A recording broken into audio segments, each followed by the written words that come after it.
Hello guys, in today's video I will be showing you how to fix Google Earth. Um, how to fix Google Earth login problem. So the answer is easy, just go to the settings and then scroll down to the apps section and then go to the search and search Google Earth and then go to the storage, and here you will find this clear cache option. Click on it. Now you can go check it if it worked, and if it didn't, you can try to restart your phone or turn the Wi-Fi off and on, or the Bluetooth or the airplane mode.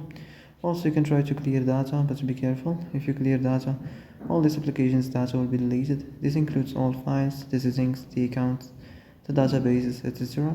So be careful if you want to clear your data.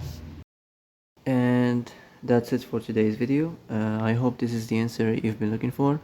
If you like this video, don't forget to like and subscribe, and see you in the next video. Thanks for watching.